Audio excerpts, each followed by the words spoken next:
主要有就是看到那种竹签呐，就竹签如果说鱼吃到啊，那一定是会死掉的。啊，或者是塑胶袋，那塑胶袋的话也没办法消化，这个就对环境会糟。还有保丽龙，对，这一些比较常见的。我目前海洋废弃物最大宗的就是大概就是蚵棚了那蚵棚它就是一个竹材竹子去加工的再来就是它的浮具浮具的量也不少，主要也是保丽龙。再来就是我们的渔网。那另外就是说，我们这个蚵棚的一个管理机制我们目前有一些措施了像总量管制，就每一位蚵农他养的数量其实我们在几年前就核定了那这个总量管制它就不能超过我们核定它的数量那再来就是说它要申报这个申报制度就是它每一年都要向渔会来做一个申报，它养殖的一个棚数那就要做申报。那申报以后，我们后续就会做一个管控。等它养殖完成，它回收的棚数要一样。如果它有少，那一棚就要花3000块。目前大概就是有做再利用的部分有做我们有机肥燃料或者是一些一般的一些肥料。那这个部分呢，我们目前都做了非常的都很健全那另外我们在这2、3年也跟龙崎这个农会，因为龙崎农会它本身就是我们黑竹炭的一个特产的一个农会所以由他们原有的设备它的窑去做我们这些我们所谓的海竹炭。就是利用废弃科架，那我们就是研发出了一些海竹炭的系列商品。那其中可以看到我们的海竹炭的竹醋液，那它这个利用在我们的吸附异味像是我们的厕所，或是说是我们有人在抽烟的话，它都可以有除臭的功能。那另外还有我们的海竹炭的除臭包，我们可以放在衣柜鞋柜它是一个环保，然后可以重复利用，拿去晒太阳都可以重复的使用。掌握施政3分钟，台南进步向前冲。对于海洋垃圾其实坦白讲，各国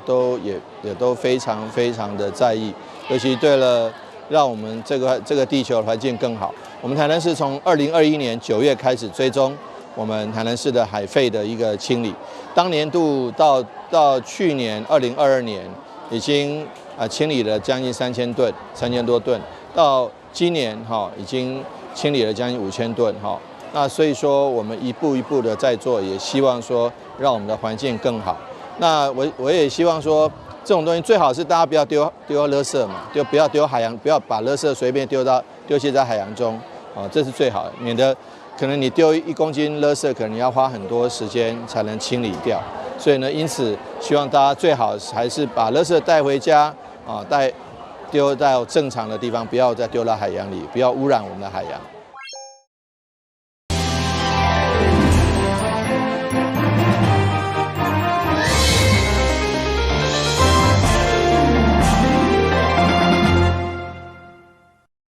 欢迎收看7月18号的中嘉台南电影新闻。今年台南天高的状况确实真使人烦恼，因为目前确诊病例累积到362例，昨新增加15例，其中11例是由医疗院所来通报，有4例是防治中心扩大采检发现的。目前防疫人员都对个案周边环境喷药另外嘛针对附近住户进行健康监视，希望降低疫情扩散风险。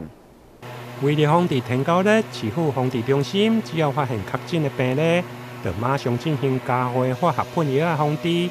到目前总共进行125场，动用7000人次。另外，主成员加积水容器的清除，嘛超过2万人次以上。为了对抗天高热，市府嘛加强各场甲的稽查。我们总共知青的家户呢是95000户那除了这个之外，我们也特别关注在民众常常去的地方，最多的是什么地方？市场所以我们也针对东区、仁德我们市区的几个几个大的市场哈，总共有17个市场，我们都有去跟市场的管理委员会去做定期的知青这个裁剪那也去做宣导列管这个是我们一个很重要的重点。那当然还有一个很让我们比较头痛的地方就是那个工地了建筑中的这个工地呢，因为没有完工所以会有一些堆置一些的帮模啦这个建材啦还有一些的废弃物，那再加上一点点积水很容易就会有这个病媒蚊滋生。那在这个过程当中，我们也查到相当多的工地都有阳性的病媒蚊，也发现到了相当多的这个病人我们的确诊的个案呢，是因为在工地工作。所以这个是要跨局处，要谁来？我们包含了我们的公务局会出面去做管理，我们的环保局会去出面做稽查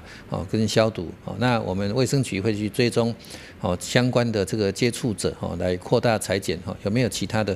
这个扩大的这个情形？除了主成员的清除加化学封闭，另外在客查方面，虽然疾病管制署副署长罗义军建议市府应该来加强开发，对此卫生局嘛表示，一切依照裁罚的听数，只要有详细的证据，卫生局一定会开举发单。举发单的视同裁罚，希望唤起民众的警觉和注意。开罚我们对于登革热是依照传染病防治法的那环保局的部分会依照废弃物清理法。那如果违反相关的规定，有疫情的期间的话，是会处罚的那卫生局的话是3000到15000这个其实蛮重的了那这个裁罚有相关的一个程序包含了你必须要有很详细的举证的照片人事时地物这些要很清楚。然后第二个呢，要有给当事人说明的机会那当然我们碰到很多这个裁罚的案件呢，这个刚好没有人在家或者是有一些建筑物呢，或者是场所它的产权呢本身归属也是有一些争议的那这些我们都要厘清之后才会完成这个裁罚书但是基本上我们都会先做成这个举发单了那这个举发单就视同是裁罚这个是一定会变成裁罚书的中央呢一直很关注希望我们多裁罚了但这个不是我们的本意，但是呢，我们是希望一起来唤起这个民众的警觉跟注意的另外，针对国外目前有研发天狗热的疫苗，而且进行小规模的试用，卫生局长苏世比嘛表示，因为天狗热有无同的血清型，无共型有较严重的反应，这是目前对疫苗的疑虑。但如果安全有效，伊相信卫生福利部嘛将乐观其成。希望以后会用免除天狗热的危害。台南新闻林根采访报道。另外，为了降低老人发生交通事故的风险，交通部甲台南市政府合作推出了个人交通安全宣导，预计伫7月要透过认证合格女老师来巡回台南32个里，办理64场，欢迎长辈踊跃报名。老大人因为功能退化，一旦交通事故总是造成严重的伤亡，所以台南市政府甲交通部合作，透过一批训练有素的女老师，7月份将巡回台南32个里，办理64场的个人交通安全宣导，来提醒老大人正确的用路知识。受交通部补助105万，那我们会针对32里，那每1里办2场，总共有64场的这个高龄宣导的活动。那特别结合陆老师，所以我们也结合民政、社政等相关系统，在他们相关的这个高龄的这些乐龄活动的同时，邀请陆老师来做交通安全的宣讲。那我想会透过生动活泼的宣讲来提升我们高龄长者的这个交通安全的意识。对此，市长魏天嘛表示，爱结合民政、社政、公庙等管道，利用各种的机会，亲入社区来宣导，让邻里长或是邻里的老人会啦，一起长寿会，他们出去外面旅游的时候，能够把这个交通安全能够记在心里在他们打开卡拉 OK 开始唱歌的之前，先看一下交通安全的短片，能让他们深植人心，那能够内化成为他的行为，降低这个 A1 发生的几率。相信所做事事，拢希望长辈出入平安、食饱哩。期待透过宣导，让每一位长辈拢平平安安。台南新闻阮吉采访报道。市府观光旅游局甲传统工艺师刘进文以及台湾府新丰庙共同推出一款新的体验游艇，也就是邀请旅客拍因一天的木雕修复师傅，实际体验参像家当立石榴这款木雕的修复过程。我这种6个月啊，这嘛讲6个月啊，所以你去庙里注意看到，这就是讲咱台南的工艺叫家当立石榴。这就是喺台南10间庙背景的这个作品。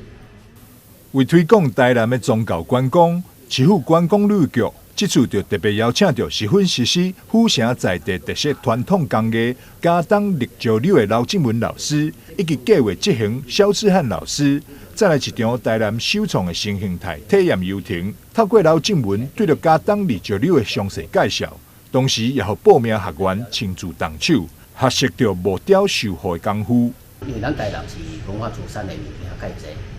然后伊即个家当立石榴，尤其家当立石榴啊，你喺台南留上济的作品就是伫台南嘛，毋过伊中间就是歹足济的工课伫喺遮，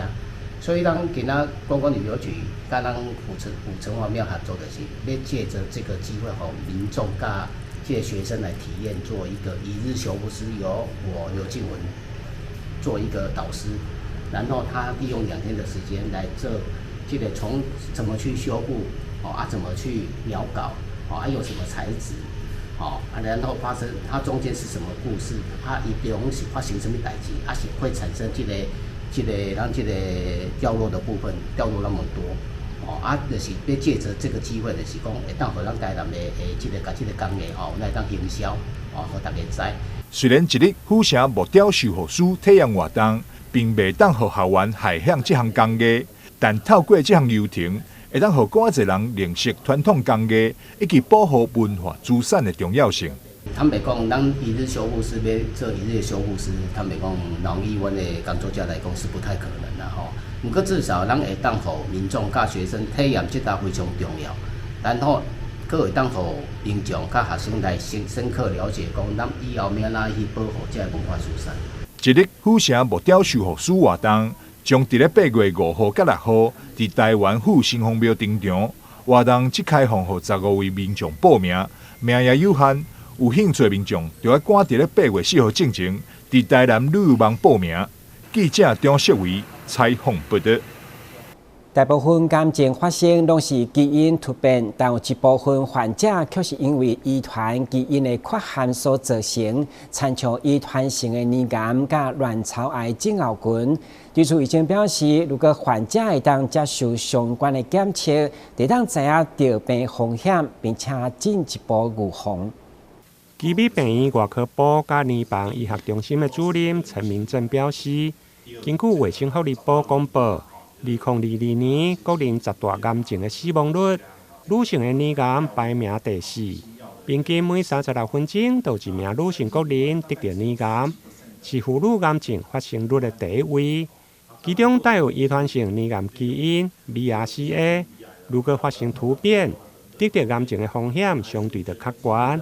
医师以10当前安吉丽娜·裘丽为例，如果会用的早期检测，制定适当的治疗方案。就会用精准来治疗乳癌。大部分的癌症你很难跟这个遗传有相关，那乳癌也是啊，大部分你都找不到原因，那只有少部分是跟所谓的BRCA菌有关系，而且这个会是跟遗传也有相关，那当你是一个很年轻的族群，年轻的乳癌或者卵巢癌有家族史，这种情况都要很小心，那10年前。安吉丽娜·裘丽就已经因为这样子，她有这个基因，所以她把双侧的乳房都切除掉。这是10年前的新闻。可是这是10年之中呢，事实上，全世界的这个药物呢，在这10年内事实上也进步蛮多的。所以现在也有一些新的药物，那可以用来治疗，而且有些药健保已经开始给付了。所以当有这样的基因的时候，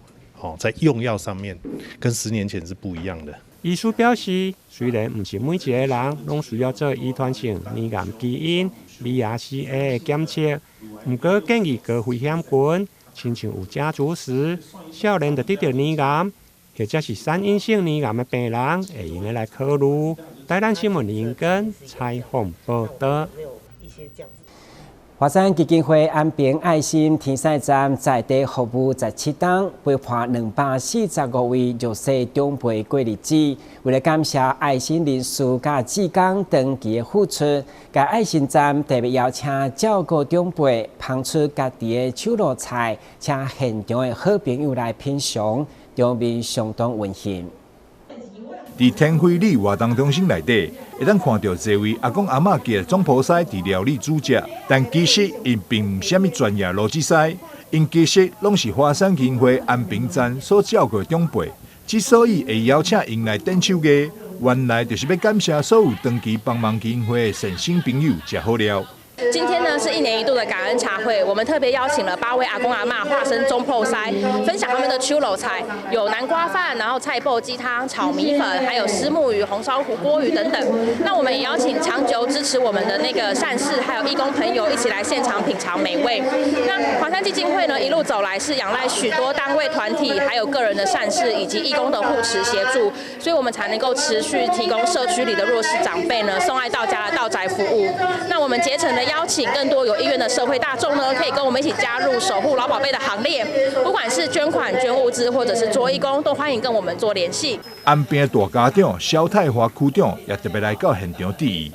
华山基金会一直以来是非常这样活动是非常的辛苦但是能够持续这么久是加么简单的这边也感谢。这边也代表我们所有安平区也感谢我们华山基金会的一个赞助啦安平天使站目前服务96位弱势长辈，其中有55位长辈也未被认做。基金会也希望有爱心的民众做伙加入守护天使行列，斗阵来帮助弱势长辈，和温暖持续传送。记者张世伟采访报道。36观众是庙宇文化当中真重要的主题。淡市文主处邀集淡山会等3位重量级的艺师，伫中央艺文中心特别举办展览，希望展现信仰甲传统工艺技术。伫开活动中，市长吴宇婷嘛亲自为文化资产的保存者修正，感谢因的付出。去公庙内面拜拜，拢会看到葫芦树也是天兵天将。这代表的唔单是宗教信仰，更是传统工艺。台南市文主处邀请陈山火、廖清章甲蔡德泰3位艺师，用36观众做主题，展现出剪梁、彩画、插花等功夫。那我们一直都认为，庙宇里头的这些传统工艺，其实就是庙宇里头非常珍贵的一些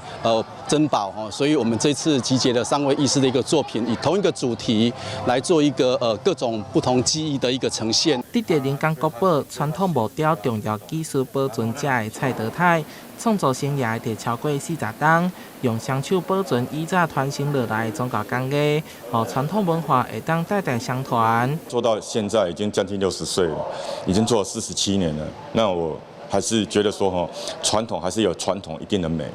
我还是坚持用我传统技术做一些传统的东西，把它给留下来。那以后给一些想学习枣花技术的一些学生啊，一些年轻人来可以做一个参考，说枣花技术可以做到怎么样一个精致度。除了透过展览呈现36观众的技艺，市长恩伟体也代表市民表扬登录传统工艺4位保存者，修正并颁证卓越市民，感谢技师长期对无形文化资产的保存甲维护，以及推广传承的用心。不管是伫近代或者是传统，拢总有咱的台湾艺术工作者的一个重要的位置。我想伫遮再次感谢各位老师对着咱文化，对着咱的这个都市，对着咱台湾的贡献。嘛伫世界，我想到这个种的传统的文化内底，一定有咱台南的一个。所在。该展览为今仔日开始，伫中央艺文中心展出到10月29号，欢迎民众前往欣赏。台南新闻综合报道。台南市指标性的数位艺术团体台南市国画研究会创立到今已经60年，同时该会今年为了迎接台南4败重要时刻，特别以府城荧光作为主题来进行会员联展。欢迎大家7月14号到7月30号来到台南文化中心参观。文化首都台南数位发展相当的早，其中国画研究会嘛称作国风画会，成立已经60年，加上迎接2024年台南4败重要时间点，所以因冠以用府城荧光作为会员的创作主题，同时邀请过往会员的家属提供作品来展出，包括创会理事长蔡超如等等来回顾前辈风范。特别规划了这些已故会员，我们从他们的家属或者收藏家手上呢借到了一个展览，这是一个特色。此外，刚好正逢明年台南建成400，所以配合这个我们市府文化局的这样的一个推动呢，我们选择主题就是以台南的这些山川风物、诗文这些东西为主题，所以算是这是我们国风展的2大特色。老中青3代拢有的会员创作当中有水墨、有书法、有篆刻、有教材等多元媒材。每一位会员伫追求艺术的道路上，无形当中嘛提升社会艺文风气，为府城文化贡献尽一份心力。这个二土地形是南台湾的一个特殊地形。没有什么重大的规模啊，一个乡间的一个小角落啊，我个人真正的感情点的对。那我就以这一个很少人记得的古迹作为一个背景，它也顺便记录了几位这个工作者在安平故乡的一个付出，那让以后的人看到这个画也会想到它后面还有一些故事。市仔头庙。哦，遐有一个菜市啊，旧庙后壁是燕潭，就是迄个中山古园。哦，咱甲伊组合起来一张图安尼啦。较早有牛车咧载体来这卖，咱讲较早有米家啦，咱甲伊还原安尼。该展览对7月14号到7月30号伫台南文化中心文物展览馆甲第一艺廊展出，邀请大家用思维来疏解压力。国风思维展，大家做伙来看展，赞啊！赞啊！台南新闻管局采访报道。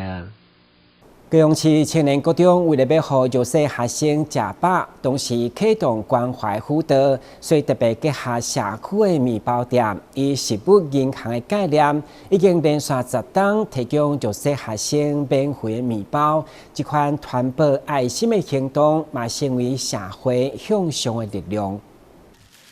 高雄青年国中的学生在下课后非常开心，大家准备拿香喷喷的面包，迫不及待地打开享用。谢谢店长还有校长提供我们这些不同面包哦，每天可以吃到不同口味，很开心。巧克力跟热狗，下午再吃，就下午当点心吃。把这些爱心面包给大家吃，很谢谢他们，而且也觉得很感动，他们有这样的举动。很感谢学校可以免费给我们，就是能够下午肚子饿的时候能够填饱肚子的东西。谢谢他们教我那么多年，真是辛苦。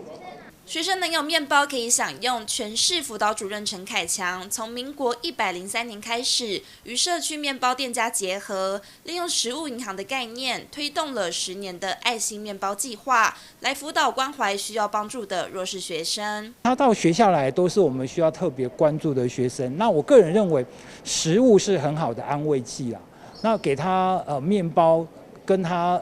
聊天的时候，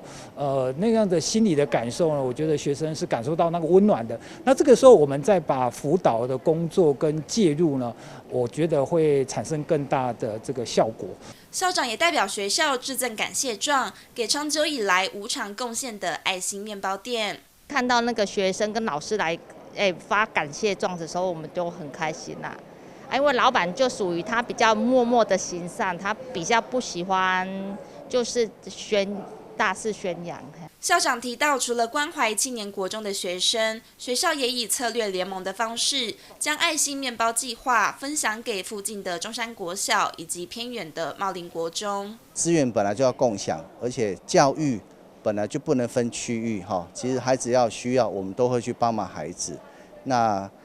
我们常常看到孩子拿到面包的那种表情，其实就非常非常的欣慰。高雄青年国中爱心面包计划持续关怀弱势学生，不仅温饱学生的胃，也在他们心中注入了一股暖流。谢谢院长，谢谢主任，谢谢校长。记者潘志光、何文瑜高雄报道。感谢收看7月18日中嘉台南电新闻，我是顾文杰，咱再会。